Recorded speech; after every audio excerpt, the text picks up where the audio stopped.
일주일 동안 잘 지내셨습니까? 오늘 아침에 교회를 오려고 차를 탔는데 시동을 걸고 한참 달리는데 문득 앞에 보니까 노란불이 켜져 있는 겁니다. 기름이 다 된 겁니다. 기름이 다 된 상태에서 달리는 겁니다. 어떻게 내가 차를 타고 다니면서 이 게이지를 내가 확인을 안 했을까? 그래서 여기 교회 앞에 오자마자 이 앞에 있는 주유소에서 기름을 넣었습니다. 기름을 넣고 꽂으면 호스를 꽂고 이렇게 기다리는 동안에 문득 작년인가 재작년의 일이 하나가 생각이 났는데요. 그때도 한참 차를 타고 다니면서 이 기름 게이지를 확인을 안 하고 그냥 타고 다닌 겁니다. 근데 불이 딱 온 겁니다. 사람들이 그런 이야기를 하지 않습니까? 거기에 경고등이 와도 몇 마일 정도는 달릴 수 있다. 그래, 몇 마일 정도는 충분히 달릴 수 있을 거야. 그 불이 켜진 상태에서도 타고 다녔습니다. 근데 이제 더 이상 아무래도 찜찜한 것 같아서 오늘은 기름을 넣어야 되지 않을까라고 생각을 하는 찰나에 시동을 켜고 딱 오는데 시동이 켜지는 소리가 이상한 겁니다. 털털털 거리는 겁니다. 어떻게 해서 우여곡절에 시동이 켜졌어요. 근데 바로 그 옆에 주유소가 있어서 저기까지만 들어가면 되니까 그래서 운전을 해서 갔는데 놀랍도록 주유소 입구에서 시동이 콱 하고 꺼진 겁니다. 그 주유소가 약간 오르막이었거든요. 오르막 거기에서 이렇게 시동이 꺼지니까 브레이크를 밟고는 있는데 앞으로 가지도 못하고 거기서 브레이크를 떼면 뒤로 밀리는 겁니다. 어떻게 할 수 있는 방법이 없는 거예요. 바로 그 주유소 그 기름 넣는 그 탱크는 바로 그 앞에 있는데 그까지를 가지를 못하는 겁니다. 멀리서 그 기름을 넣고 있던 사람들이 제 차를 본 겁니다. 그리고는 한 3분인가 4명이 와서 제 차를 밀어서 겨우 그 기름 넣는 데까지 가서 기름을 넣은 기억이 있습니다. 제가 이야기를 왜 하냐면요. 이런 곤란을 당하지 않기 위해서는 자주 그 게이지를 확인해야 됩니다. 확인을 하지 않으면 어느 결정적인 순간에 움직이지를 못해요. 우리의 신앙이 우리가 생각할 때 별 문제가 없으면 참 잘 가고 있다고 생각합니다.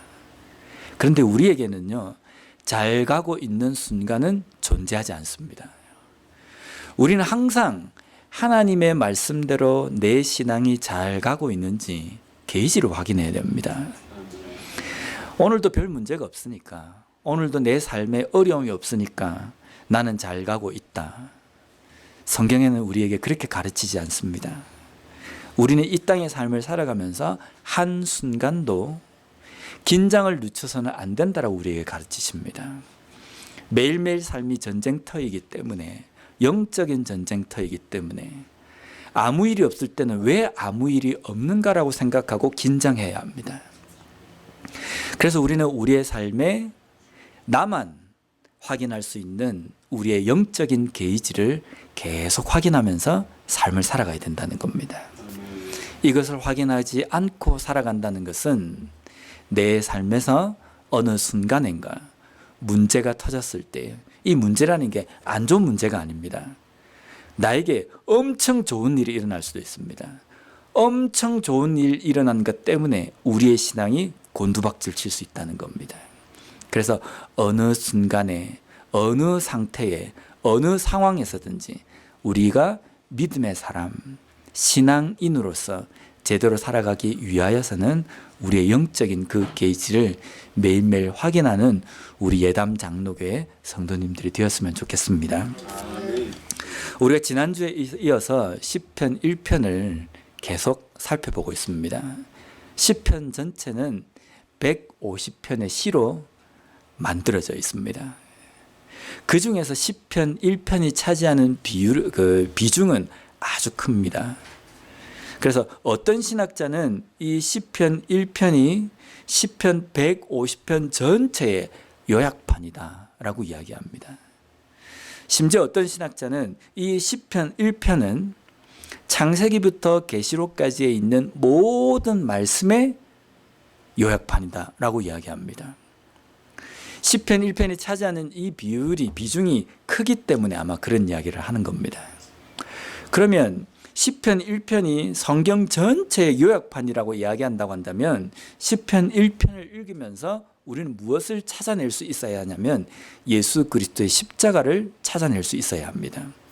그런데 눈 씻고 아무리 찾아봐도 시편 1편에 예수님의 십자가에 대해서, 복음에 대해서는 기록되어 있지 않습니다.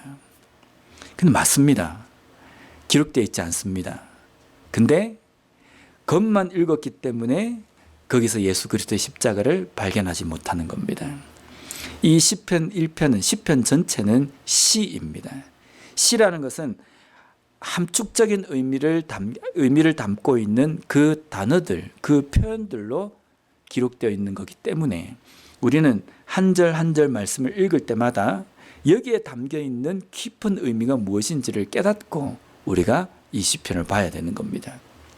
물론 시편만 그렇게 봐서는 될 게 아니라 성경 전체를 우리가 그렇게 보면서 읽어야 합니다. 우리가 지난주에는 시편 1편 첫 번째를 보면서 복 있는 사람에 대해서 우리가 살펴봤습니다.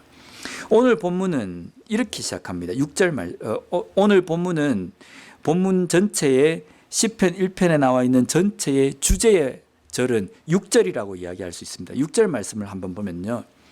무릇 의인들의 길은 여호와께서 인정하시나 악인들의 길은 망하리로다.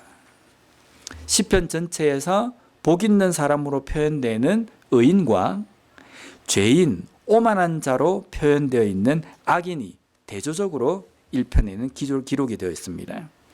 지난주에는 우리가 복 있는 사람에 대해서 우리가 봤습니다. 그래서 우리는 복 있는 사람은 하나님의 말씀에 뿌리를 받고 하나님의 말씀대로 살아가는 사람이다. 그래서 우리는 복 있는 사람으로서 살아가야 되겠다. 우리가 마음을 먹었습니다. 근데 우리가 다시 한번 짚고 넘어가야 될 중요한 사실 한 가지가 있습니다. 어떻게 우리가 복 있는 사람이 될 수 있는가라는 겁니다. 오늘 본문 말씀을 보면 악인은 망하게 된다라고 이야기합니다. 악인의 길은 망한다. 악인의 길을 걸어가는 그 악인은 도대체 누구를 이야기하는 것인가?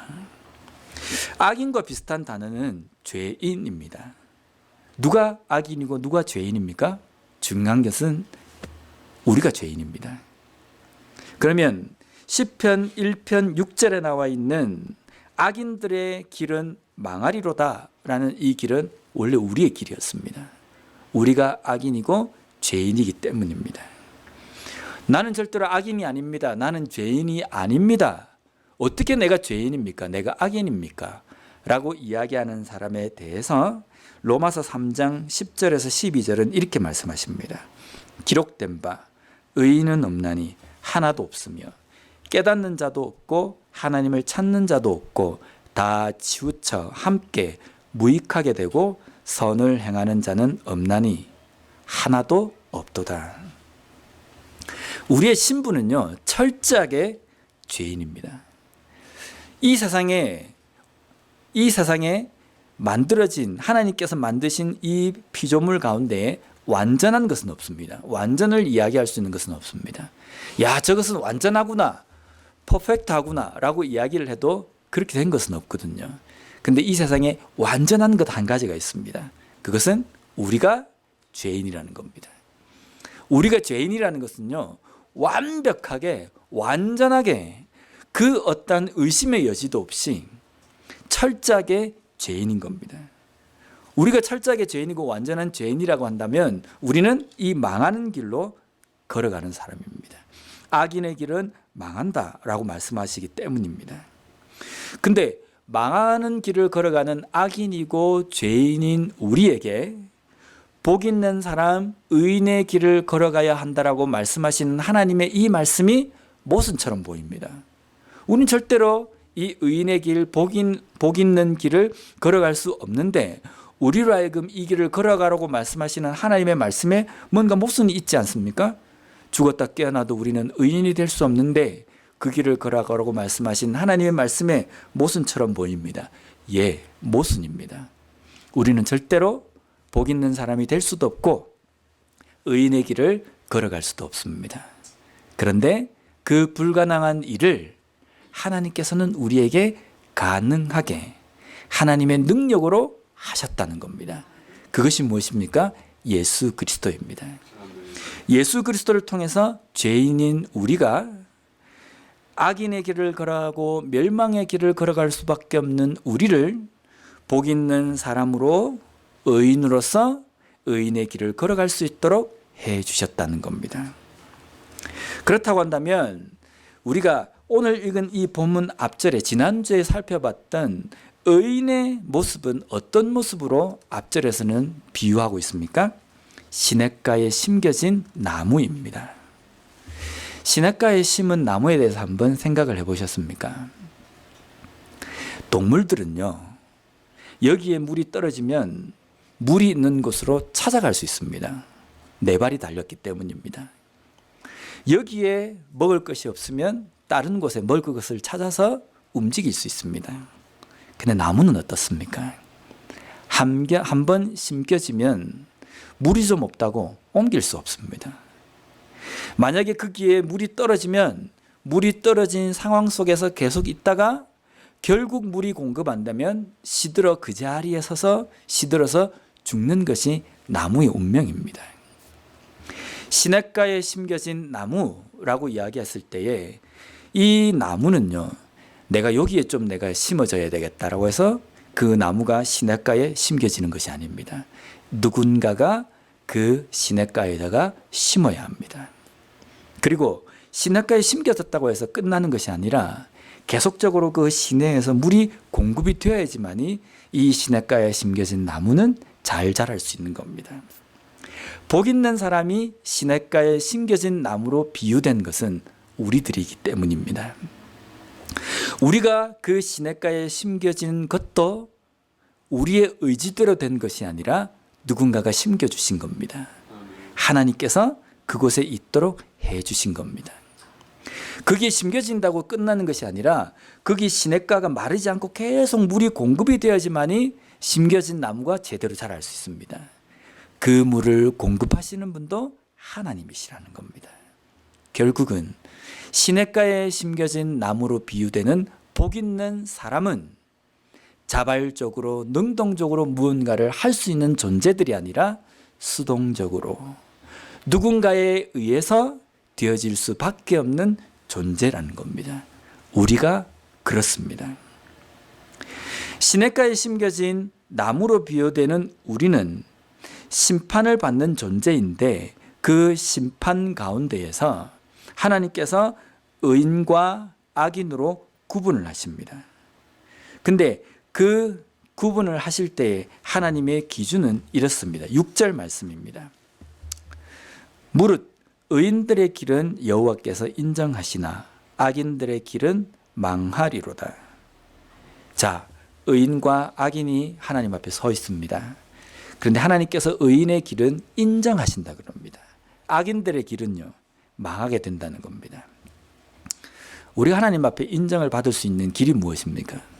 우리가 이 말씀을 6절 말씀을 읽을 때 보면 하나님께서 의인의 길은 인정하신다라고 이야기할 때 이 인정은 우리가 그런 생각을 할 수 있습니다. 이 땅의 삶을 살아가면서 말씀 열심히 읽고 신앙생활 열심히 하고 선행과 구제를 열심히 하면 하나님께서 인정하실 것이다. 맞습니까? 우리가 하는 이 일 때문에 어떤 행동 때문에 우리를 인정하신다고 한다면요, 우리보다 더 인정을 받을 존재들이 많이 있습니다. 보면 세상 사람들은 보면요, 우리가 교회를 다니지 않는 사람들 중에서도 보면 목숨을 버려서 다른 사람들을 생명을 구하는 사람도 있습니다. 우리가 상상을 초월하는 금액을 구제를 해서 다른 사람을 위해서 베푸는 사람들도 있습니다. 근데 우리는 어떻습니까? 도무지 그 사람들이 하는 그 공적에 따라갈 수가 없습니다. 하나님께서 이러한 일들을 인정하신다고 한다면 우리는 하나님의 인정에서 제외된 사람일 겁니다. 대열에서 계속 멀어져만 가고 만약에 번호표를 뽑는다고 한다면 그 순번이 저 끝에 있을 겁니다. 하나님께서 인정하시는 의인의 길은 만약에 이러한 행동이라고 한다면 무언가를 이 땅 가운데서 이루는 것이 하나님의 인정을 받는 것이라고 한다면 이것은요, 복음이 아니라는 겁니다. 하나님이 심판대 앞에 섰을 때에 하나님께서 야, 너 잘했구나 라고 인정하는 것이 세상에서 너가 무엇을 했느냐, 이것이 문제가 아니라는 겁니다. 이것이 세상에 무언가를 했고 내가 무언가를 이룬 것이 하나님이 인정받는 것이다 라는 것을 가르치는 것이 이상한 복음입니다. 사도 바울이 이야기하는 이상한 복음. 복음은 우리에게 그것을 가르치지 않습니다. 우리가 보면 제 눈의 안경이라는 게 있습니다. 가끔 보면 저 남자는 그렇게 생긴 것이 볼품없이 생겼는데 키도 작고 머리도 크고 잘생기지도 않았는데 저를 이야기합니다. 근데 보면 옆에 있는 여자는 참 예쁘고 아름답고 그렇다.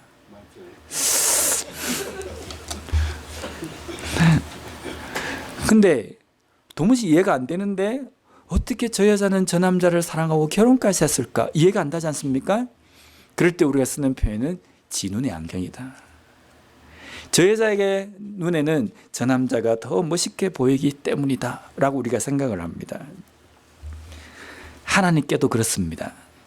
하나님께 우리는 하나님의 안경입니다. 하나님께서 우리를 보실 때에는요, 어떻게 도무지 저 인간을 사랑할 수 있을까? 어떻게 저 인간을 위해서 예수님께서 죽을 수 있을까? 우리의 생각으로는 절대로 이해가 되지 않는 것, 하나님께서는 하십니다. 왜냐하면 하나님 눈에 안경이기 때문입니다. 그런데 이 안경이 하나님 보시기에 도무지 이해가 안 되는 존재를 사랑하시는 그 하나님의 사랑의 이유가 우리가 가지고 있는 이 외형적인 어떤 겉모습이 예뻐서가 아니라 예수 그리스도 때문이라는 겁니다.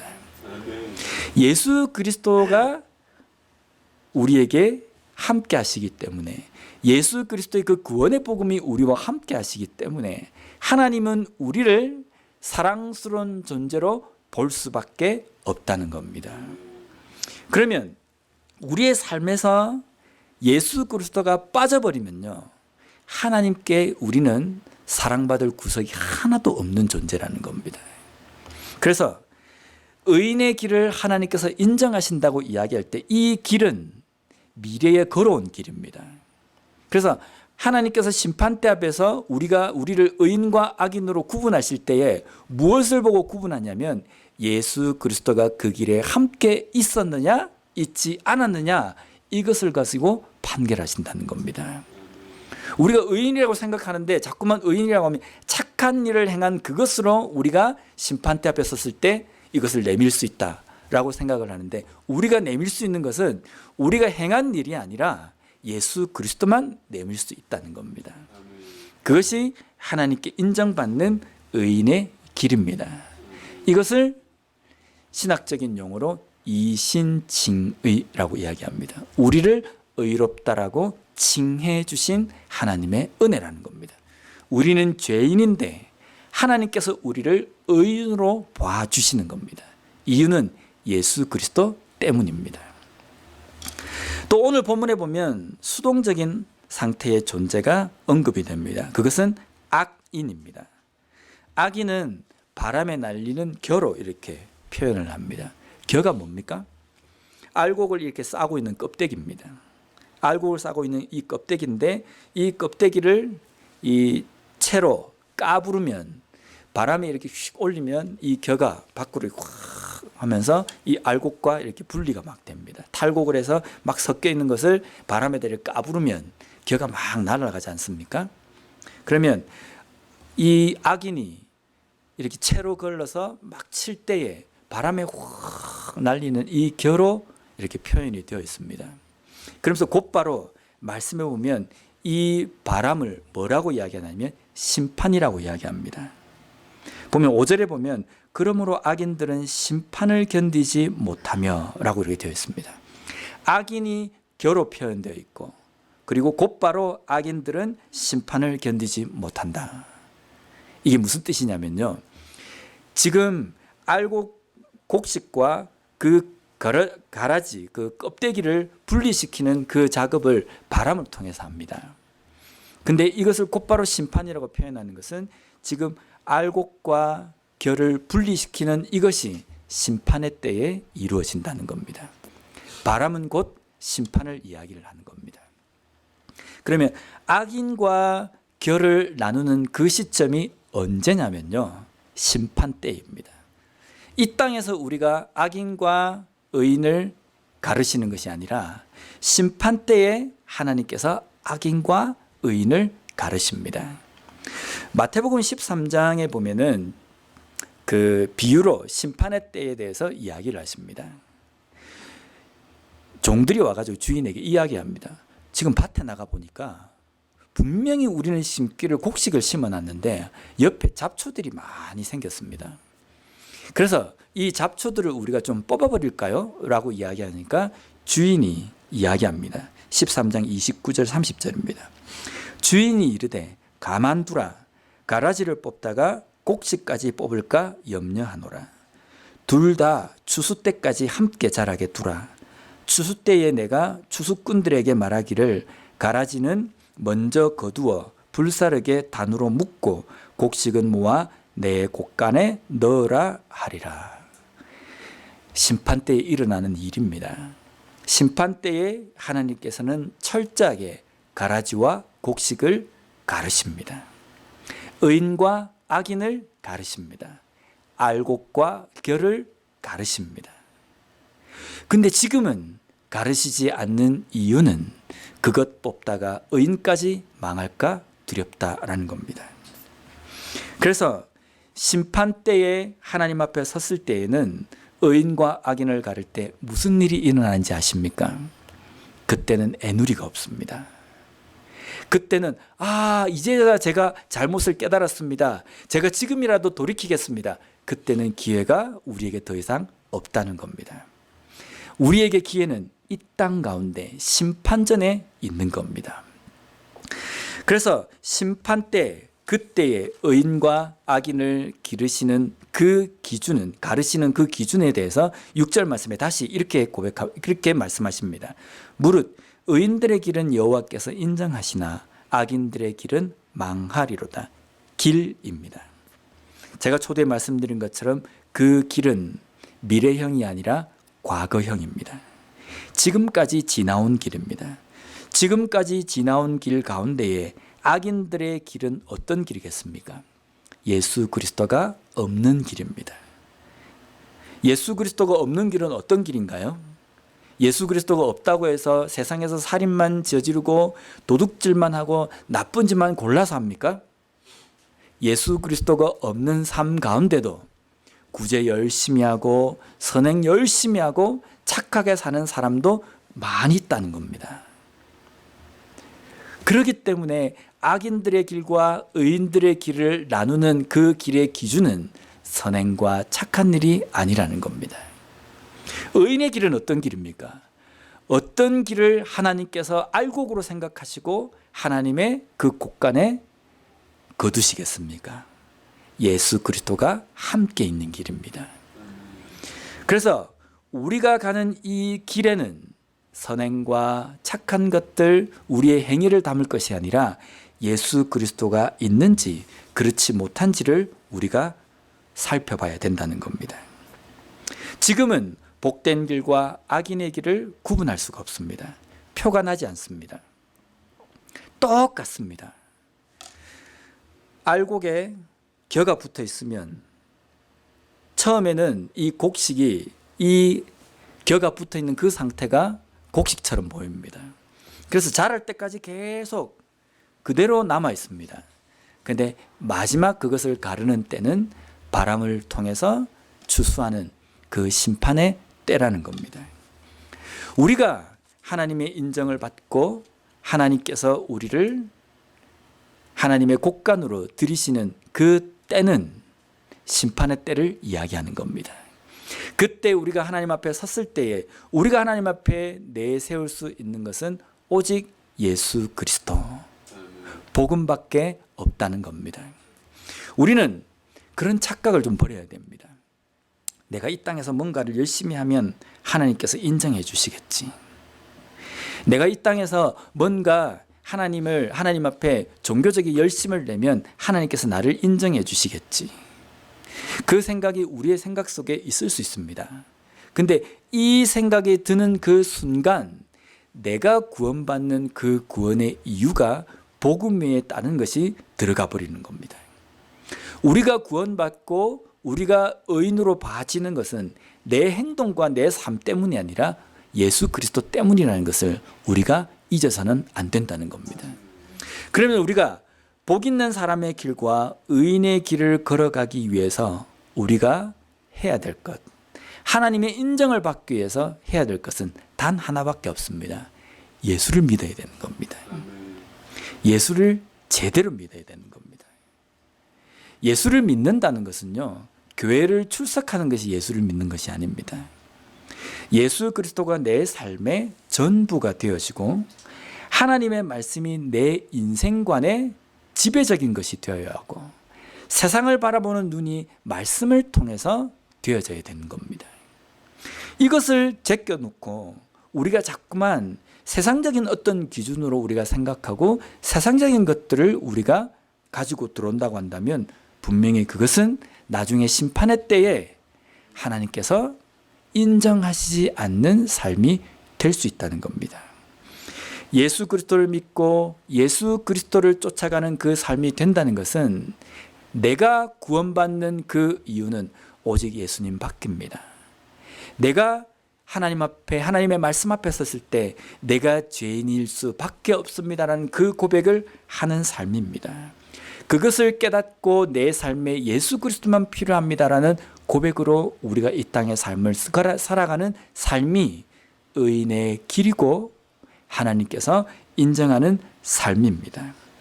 오늘도 내 공로로 내가 하나님 앞에 인정을 받았다는 착각에서 빠져나와서 오직 예수 그리스도를 믿는 그 믿음으로만, 복음으로만 내가 하나님 앞에 인정받는 그 온전한 믿음을 가지고 살아가는 우리 모두가 되었으면 좋겠습니다. 기도하겠습니다.